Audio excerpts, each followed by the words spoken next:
eau et assainissement.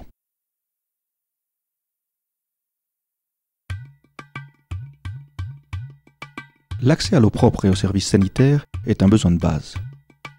Les projets d'eau et d'assainissement peuvent beaucoup améliorer la santé et la qualité de vie des communautés.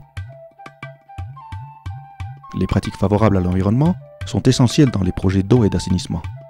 Mais si ces pratiques ne sont pas utilisées, à quel type de problème pourrait-on être confronté ? Changements dans les écosystèmes et l'habitat, tels que perte de la végétation ou des marais, diminution de l'approvisionnement en eau dans les communautés, de sorte qu'une source d'eau comme un puits ne pourrait pas fournir de l'eau de manière continue. De même, l'eau polluée peut provoquer des maladies graves et infectieuses. I think the primary problem it will be the use of wastewater. Comment ces impacts peuvent-ils être mesurés dans un projet réel ?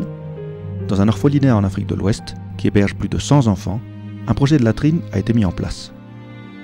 Cependant, étant donné que dans la conception du projet, des pratiques favorables à l'environnement n'ont pas été utilisées, les latrines étaient mal situées. En raison du manque de bonnes structures de drainage, les latrines se sont inondées, augmentant ainsi le risque d'infection avec l'eau. En conséquence, les enfants étaient plus exposés à des risques de santé avec les latrines que sans elles. Le fait de corriger ces problèmes a entraîné des coûts pour l'orphelinat, beaucoup plus coûteux que si les latrines avaient été situées à l'endroit correct, avec une structure de drainage dès le début. Afin d'éviter ces résultats, quel type de pratique doit-on utiliser dans un projet d'eau et d'assainissement ?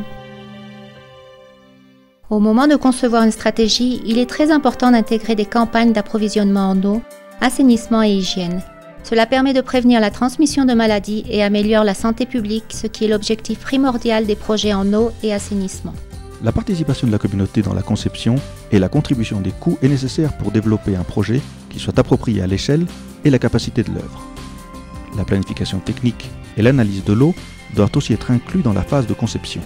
Après l'achèvement du projet, les communautés et les chefs de projet doivent analyser l'eau de manière périodique pour déterminer si les sources d'eau ont été polluées, afin de prendre les mesures nécessaires pour remédier à la situation.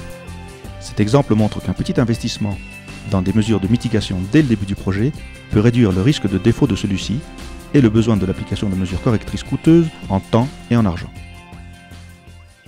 Infrastructures routières.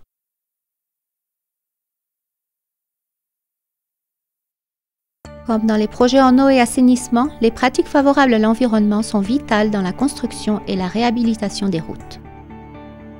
De bonnes routes sont importantes pour le bien-être des communautés parce qu'elles offrent un accès plus facile au marché, aux produits et aux services de santé, tout particulièrement aux personnes qui vivent dans les zones rurales. Cependant, il existe des risques dans les projets routiers. Quels sont les impacts possibles ? La principale préoccupation est l'érosion des sols qui augmente les coûts de maintenance. Les mauvaises structures de drainage qui provoquent des inondations, et dans certains cas l'effondrement des routes, sont aussi un autre problème.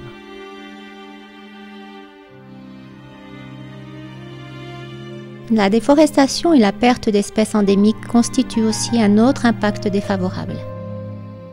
Des projets routiers affectent aussi les communautés en raison des échanges rapides. Ils peuvent causer de rapides changements sociaux et économiques qui altèrent les normes et valeurs des communautés. Un projet dans les Caraïbes montre l'importance de prendre en compte les considérations environnementales dans les projets routiers.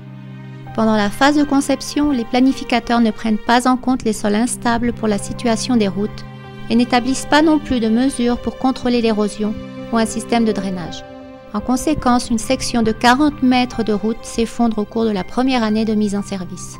Quelles mesures favorables à l'environnement ont pu être incluses dans la conception du projet pour prévenir cet effondrement ? Les planificateurs du projet auraient dû prendre en compte la situation du tracé des routes avec la participation de la communauté pour minimiser les impacts environnementaux et sociaux. De plus, il faut également tenir compte du besoin futur en transport pour éviter la saturation des routes. Le personnel routier doit construire des systèmes de drainage et des mesures de contrôle de l'érosion des sols. Le projet doit aussi développer une stratégie qui insère la communauté aux tâches de maintenance des routes à long terme. En incluant des mesures favorables à l'environnement dans la conception, la mise en œuvre et le suivi de la construction de routes, on accroît les possibilités de résultats positifs et durables. Before we had the road, our cassava gardens here hadn't any price because we don't normally get people to come and buy for us, and the agricultural products hadn't any price. But with the habilitation of this road now, we can take our goods or our cassava product to the market and we determine the cost of our cassava.